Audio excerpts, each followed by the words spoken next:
నమస్తే, welcome to #you. నేను మీ Rajesh. So Telangana రాజకీయాలన్నీ కూడా ఇప్పుడు ఎమ్మెల్సీ కవిత చుట్టూ తిరుగుతూ ఉన్నాయి. మరోవైపు కవిత రాజీనామా ఎపిసోడ్, బీఆర్ఎస్ పార్టీలో వరుసగా జరుగుతున్నటువంటి పరిణామాలు, మరోవైపు తెలంగాణ రాజకీయ వర్గాలన్నీ కూడా ఇవాళ కవిత వైపే చూస్తున్నాయి. కవిత ఏం చేయబోతుంది, రాజకీయంగా ఎటువంటి ఇంపాక్ట్ తెలంగాణ రాష్ట్ర రాజకీయాలపై ఉంటాయి, ఇట్లా అనేక అంశాల మీద కొంత చర్చించుకుంటున్నటువంటి పరిస్థితి గత వారం రోజులుగా.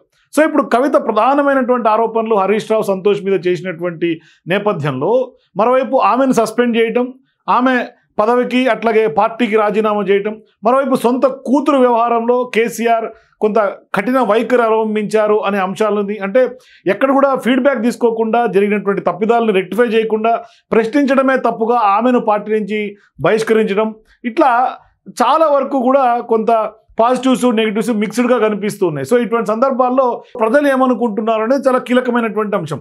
సరే, ఒకవైపు బీఆర్ఎస్ పార్టీకి ఎట్లాగో తప్పదు, తాజాగా కేటీఆర్ కూడా వ్యాఖ్య చేశాడు, నేను ఏమీ మాట్లాడేది లేదు, పార్టీలో చర్చ జరిగింది, అంతర్గతంగా సీరియస్గా డిస్కషన్ చేసిన తర్వాత మేమంటూ ఒక నిర్ణయానికి వచ్చాం, ఆ నిర్ణయమే చెప్పేస్తుంది కదా ఇంకేం జరిగింది అనేది ఆయన స్పష్టంగా చెప్పారు.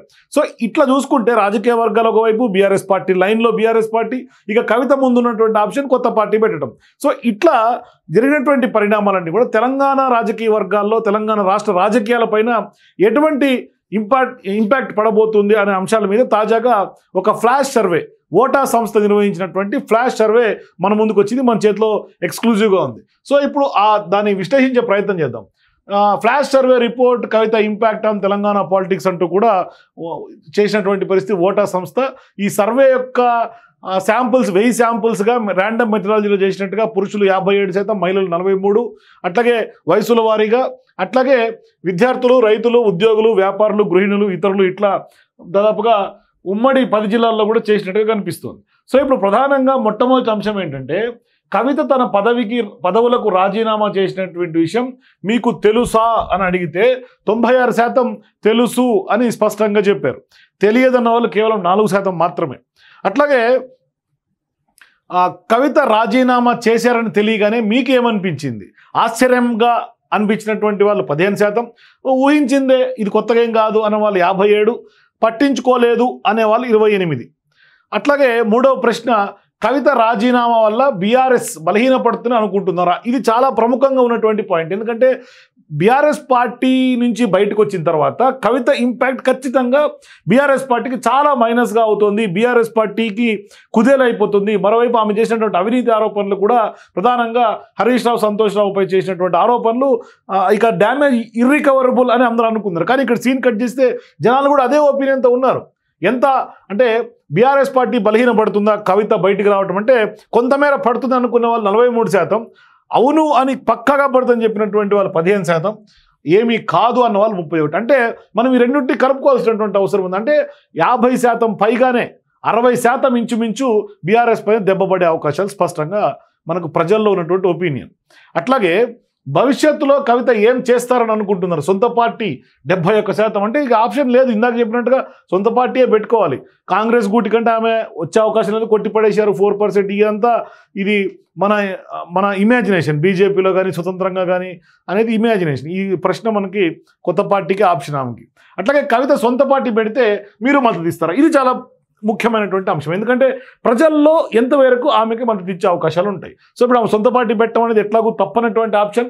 కొద్ది రోజుల తర్వాత కార్యాచరణ బిల్డప్ చేసుకునే అవకాశాలు ఉంటాయి. సో ఇప్పుడు కవిత సొంత పార్టీ పెడితే ప్రజల మద్దతు ఎంతవరకు ఉంటుంది? ఇస్తామన్న వాళ్ళు 31%, ఇవ్వమన్నటువంటి వాళ్ళు కేవలం 25%, ఇక ఎజెండాను బట్టి ఇస్తామనుకున్నటువంటి వాళ్ళు 44%. సో ఇప్పుడు ఎజెండాను బట్టి, ఆమె ఐడియాలజీని బట్టి, ఆమె ఎత్తుకున్నటువంటి సామాజిక అంశాల పట్ల ఖచ్చితంగా కొంత ఇప్పటికే ఆమెకి మద్దతు దొరుకుతోంది రాజకీయాల్లో, అట్లాగే ప్రజల్లో కూడా. ఎందుకంటే బీసీ నినాదం కానీ, లేదంటే ప్రజా నినాదం కానీ, సామాజిక తెలంగాణ అంశం మీద కానీ, ఇట్లా కొన్ని అంశాలు కనుక స్పష్టంగా చూస్తే 44% ఎజెండాను బట్టి ఇస్తున్నారు, ఖచ్చితంగా ఇస్తామన్న వాళ్ళు 31%. అంటే ఆల్మోస్ట్ తెలంగాణ రాజకీయాల్లో తెలంగాణ ఉన్నటువంటి ప్రజలు 70% పైగానే కవితకి యాక్సెప్ట్ చేసి వస్తుంది.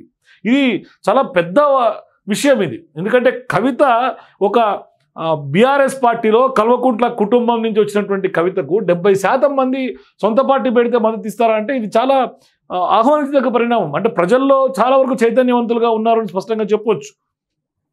అట్లాగే బీఆర్ఎస్ మద్దతు లేకున్నా కవిత బలమైనటువంటి నాయకురాలేనా అంటే ఇప్పటిదాకా బీఆర్ఎస్ పార్టీలో ఉంది కాబట్టి బీఆర్ఎస్ షేడు, కేసీఆర్ షేడు ఇవన్నీ కవిత పైన ఉన్నాయి. అవి లేకుండా ఏంటి పరిస్థితి అంటే బలమైనటువంటి నాయకురాలు అంటే అవును బలమైనటువంటి నాయకురాలు అన్న వాళ్ళు 25%, కాదు అన్నటువంటి వాళ్ళు 54%, చెప్పలేమన్నటువంటి వాళ్ళు 21%. అట్లాగే హరీష్ సంతోష్లపై కవిత చేసినటువంటి ఆరోపణలను మీరు నమ్ముతున్నారా? నమ్ముతున్నామన్నటువంటి వాళ్ళే 44%గా కనిపిస్తున్నారు. కాదు అన్నటువంటి వాళ్ళు 15%, కొంతమేరకు అన్న వాళ్ళు 27%, తెలియదు అన్నటువంటి వాళ్ళు 14%. సో ఇప్పుడు కొంతమేరకు నమ్మేటువంటి వాళ్ళు, అసలు ఖచ్చితంగా పక్కాగా నమ్మినటువంటి వాళ్ళు కనుక లెక్క చూసుకుంటే ఇంచుమించు 65% పైగానే ఇక నమ్మినటువంటి పరిస్థితి. నీకు నమ్మిన తర్వాత ఇంకేమంటాం? అట్లాగే కవిత రాజీనామాకు కారణం ఎవరు అనుకుంటున్నారు? మొట్టమొదటిగా చెప్పినటువంటి వాళ్ళు హరీష్ అన్నటువంటి వ్యవహారం మీద 27% ప్రజలు చెప్తున్నటువంటి మాట. ఇంటి గొడవల మధ్య చెప్పినటువంటి వాళ్ళు 34%. అంటే ఇంచుమించు 50% పైగానే ఇంటి గొడవలు హరీష్ రావులే కారణమని. ఇక రేవంత్ రెడ్డి అనేది బయట రాజకీయ వర్గాలటువంటి చర్చ. రేవంత్ రెడ్డి కారణం అంటే కేవలం 19%. కేటీఆర్ మీద చాలా సాఫ్ట్ కార్నర్ ఉంది. కేటీఆర్ కేవలం 6%. కేసీఆర్ 0 అట. అసలు కేసీఆర్ ప్రమేయమే లేదు. ఇక సంతోష్ కూడా 8% ఉన్నట్టుగా చెప్తున్నారు.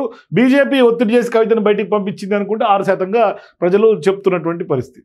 అట్లాగే కవిత రాజీనామా వల్ల తెలంగాణలో ఏ పార్టీ కలిసి వస్తుంది?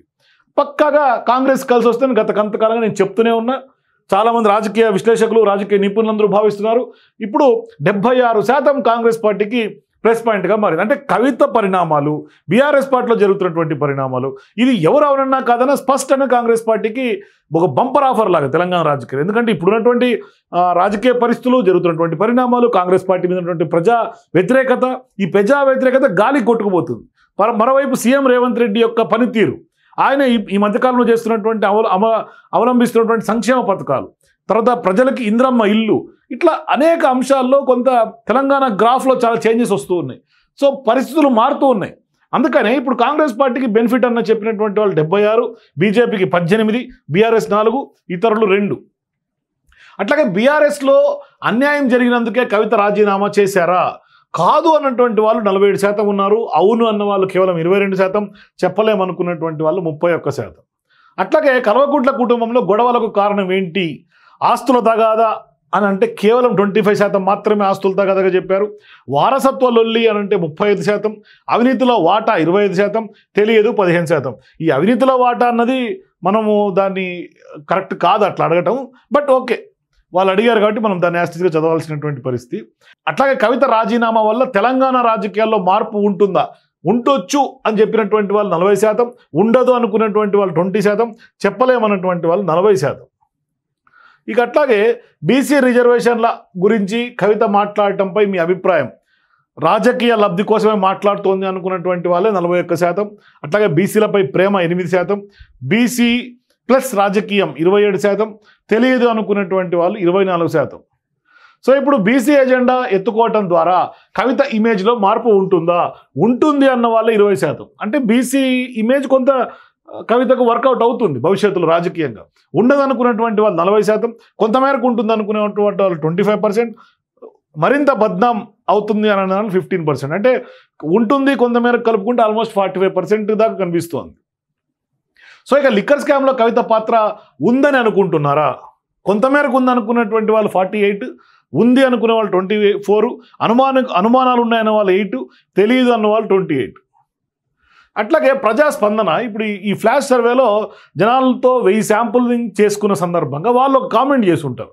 ఆ కామెంట్స్ ఏంటంటే, హరీష్ రావు కొంత సొమ్ము వెనకేసుకున్నాడు, తెలంగాణకు కాబోయే సీఎం హరీష్ రావే, కేటీఆర్ను ఎప్పటికైనా పక్కకు తప్పించగలడు హరీష్, మంచి ఊపు మీద ఉన్న బీఆర్ఎస్ గాలి తీసేశారు కవిత, కేసీఆర్ కుటుంబ గొడవల వల్ల కాంగ్రెస్ బీజేపీ లాభపడతాయి, ఈ పరిణామాలు చూస్తుంటే బీజేపీలో బీఆర్ఎస్ విలీనం ఖాయమనిపిస్తోంది, మున్ముందు కవిత మరిన్ని పెద్ద పెద్ద విషయాలు చెప్తారు, హరీష్ కోసం బీజేపీ ఎప్పటి నుంచో గాలం వేస్తున్నది, కవిత బెయిల్ పైనే ఉంటుంది, బీజేపీ అనుకుంటే మళ్ళీ జైలుకే వెళ్తుంది, రానున్నటువంటి రోజుల్లో కవిత మరింత బలమైనటువంటి శక్తిగా ఎదుగుతుంది, ఆమె దగ్గర డబ్బు బాగా ఉంది, పార్టీ పెడుతుంది, నిజామాబాద్లో ఆమెను కావాలనే పార్టీ నేతలు ఓడించారు, వారి వెనకాల హరీష్ రావు ఉన్నాడని అందరికీ తెలుసు, హరీష్ మేకవన్నే పులి, అన్ని కుట్ర కుతంత్రాలే, కవిత వెనకాల రేవంత్ రెడ్డి లేడు, తెలంగాణలో బీజేపీ ప్రత్యామ్నాయంగా ఎదగడానికి ఇవి ఉపయోగపడతాయి, కేసీఆర్ కడుపులో ఇలాంటి లిక్కర్ రాని ఎలా పుట్టిందయ్యా, కుటుంబ గొడవల వల్ల కేసీఆర్ ఆరోగ్యానికే ప్రమాదం వచ్చేలా ఉంది, కవిత కూడా అవినీతి చేసింది,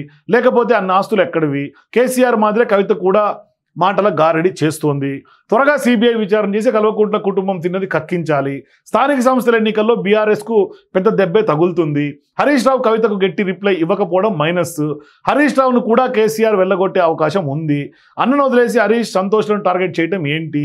కల్వకుంట్ల ఫ్యామిలీ డ్రామాతో హరీష్కు ఎసురు పెట్టేలా ఉన్నారు. సింగరేణి కార్మికులకు కవిత చాలా చేసింది. ఒక కుట్ర ప్రకారమే ఆమెను గౌరవ అధ్యక్షురాలుగా తీసేశారు. హరీష్ రావు ప్రజల మనిషి, ఆయన్ని ఎవరూ ఏమి చేయలేరు. చిన్న చిన్న లీడర్లను పక్కన కూర్చోబెట్టుకుంటే కవిత ఇమేజ్ పెరగదు. కనీసం ఓ స్థాయి ఉన్నటువంటి లీడర్లు ఆమెతో లేకపోతే భవిష్యత్తుకే కష్టం. బీసీల గురించి కనీసం కవిత మాట్లాడింది కదా. బీఆర్ఎస్ పార్టీ పైన కేటీఆర్ పైన మాత్రమే కాదు, కవితకు కూడా హక్కు ఉంటుంది. కవితపై ఎవరెవరినో ఉసిగొలుపుతున్నారు కేటీఆర్, ఇది సరికాదు. హరీష్ రావు ఎప్పుడూ సేఫ్ గేమ్ ఆడుతాడు. కల్వకుంట్ల కుటుంబం అవినీతి చేయలేదంటే ఎవరూ నమ్మరు. చంద్రబాబు లాగా పార్టీని గుంజుకునే పని హరీష్ ఏదో ఒకరోజు చేస్తాడు. ఈలోగానే హరీష్ను బయటికి పంపేందుకు కేటీఆర్ ప్లాన్ చేస్తుండు. ఈ క్షణం హరీష్ పిలిస్తే బీఆర్ఎస్ లీడర్లు చాలామంది బయటికి వస్తారు. అవినీతి చేసిండు కనుక హరీష్ కవిత విషయంలో సైలెంట్గా ఉన్నాడు. కవిత జాగృతి వల్ల బీఆర్ఎస్ కూడా లాభపడింది. జాగృతి నేతలను మేనేజ్ చేసే పనిలో కేటీఆర్ ఉన్నారు. ఇంకో 10 ఏళ్లకైనా తెలంగాణ తొలి మహిళా సీఎం కవితే. రేవంత్ రెడ్డి సీఎం అవుతారని ఎవరైనా ఊహించారా? కవిత కూడా అంతే. అసలు ఇదంతా కేసీఆర్ ఆడిస్తున్న డ్రామా. ఆమె ఫోన్ కాల్ చేస్తే బీఆర్ఎస్ నుంచి బయటకు వచ్చేవారు ఉన్నారు. మంచం పొత్తు కంచం పొత్తు అనే వ్యాఖ్యలపై కేటీఆర్ స్పందించకపోవడం దారుణం. సొంత చెల్లెకు అండగా ఉండలేని కేటీఆర్ రాష్ట్ర మహిళలకు ఏం భరోసా ఇస్తారు? ఈటలకు హరీష్ రావు పరోక్షంగా సహకరించినట్టే హుజూరాబాద్లో ఓటమి. సంతోష్ రావు తండ్రి కూడా ఉద్యోగాల పేరుతో మోసం చేస్తుండు. చంద్రబాబు కవిత కలిసిందని యూట్యూబ్లో వస్తుంది. నిజమెంతో మరి? బీఆర్ఎస్ ఇప్పుడు 3 ముక్కలు, దేకేటోడే లేడు. బీఆర్ఎస్ ఉంటే ఎంత లేకపోతే ఎంత అని కవిత అనడం కరెక్ట్ కాదు. ఎంతోమంది రాజకీయ భవిష్యత్తు అయోమయం అవుతుంది కదా. చెల్లెలి సెంటిమెంట్ ఆంధ్రలో ఫెయిల్ అయినా తెలంగాణలో వర్కౌట్ అవుతుంది. కేటీఆర్ ముఖం మీద అంటాడు, హరీష్ ముసుగులో పెట్టుకుని పగ సాధిస్తాడు. హరీష్ అన్న దేవుడు, ఆయన గురించి కవితకు ఏం తెలుసు? కేసీఆర్ కోసమే హరీష్ ఇంకా కుటుంబ గొడవలు భరిస్తున్నాడు. హరీష్ ఎవరికి కనిపించడం దొరతనం ఉంటుంది, బూతులు తిడతాడు. ఇట్లా వాళ్ళు కొన్ని పబ్లిక్ ప్రజాస్పందన తెలియజేసినటువంటి పరిస్థితి. ఓవరాల్గా చూసుకుంటే కొంత కవిత మాటల వల్ల కాళేశ్వరంలో అవినీతి కన్ఫర్మ్ అయింది. కవిత పార్టీ పెట్టినా మరే పార్టీలో విలీనం చేయకూడదు. ఓటుకు నోటు కేసులో రేవంత్ రెడ్డికి ఎందుకు శిక్ష పడటం లేదు? బీజేపీయే అందరినీ ఆడిస్తుంది. కేసీఆర్ వదిలిన బాణం కవిత. చివరకు కుటుంబం అంతా ఒకటవుతారు. ఇప్పుడు విమర్శిస్తున్న వాళ్ళు నోరెళ్ళ పెడతారు. కవిత జూబ్లీస్లో పోటీ చేస్తే ఫైట్ టైట్ అవుతుంది. బీఆర్ఎస్ ఓట్లు చీలిపోతే కాంగ్రెస్కు కూడా కష్టమే. కవిత పోటీ చేయకుండా ఆమె తరఫున ఎవరైనా నిలబెట్టాలి. సో ఇది ఓవరాల్గా ప్రజల నుంచి వస్తున్నటువంటి ఫీడ్బ్యాక్. మరోవైపు కవిత ఇంపాక్ట్, కవిత యొక్క ప్రభావం ఏ విధంగా తెలంగాణ రాష్ట్ర రాజకీయాలపై ఉంటుంది అన్నది స్పష్టంగా ఫ్లాష్ సర్వే రూపంలో ఒక 3-4 రోజుల్లోనే చేసి ప్రజల ముందు ఉంచారు ఓటా సంస్థ. మరోవైపు మనం ఇదే అంశాల మీద కంబాలపల్లి కృష్ణ గారు ఇచ్చినటువంటి రిపోర్ట్ మీద ఒకసారి ఆయనతో విశ్లేషణ కూడా చేసే ప్రయత్నం చేద్దాము. ఒకసారి మనం స్టూడియోకి కూడా తీసుకుందాం, ఒకసారి రమ్మని చెప్దాం. అయితే తెలంగాణ రాష్ట్ర రాజకీయాల పట్ల మంచిగా ఒకసారి కూర్చొని విశ్లేషించినట్టుగా కూడా అవుతుంది. మరోవైపు ఒక రకంగా చెప్పాలంటే కవిత ఇప్పుడు ఏ అడుగులు వేసినా అది కొంత కాంగ్రెస్కి లబ్ధి జరిగే అవకాశాలు ఉన్నట్టుగా తెలుస్తుంది. మరోవైపు ఆమె సొంత పార్టీ ఎజెండాతోనే ముందుకు అడుగులు వేస్తుంది. ఖచ్చితంగా భవిష్యత్తులో కూడా కొంత ఆమె బీఆర్ఎస్ పార్టీకి అయితే మాత్రం ఎవరు అవునన్నా కాదన్నా పూర్తి స్థాయిలో నెగిటివ్ అయితే అయ్యే అవకాశాలు సుస్పష్టంగా అనిపిస్తుంది. సో మీరు కూడా కవిత ఇంపాక్ట్ తెలంగాణ రాజకీయాల పట్ల ఏ విధంగా ఉంటుంది? మీ అభిప్రాయాల కింద నా కామెంట్స్ తెలియజేయండి. For more videos please watch #.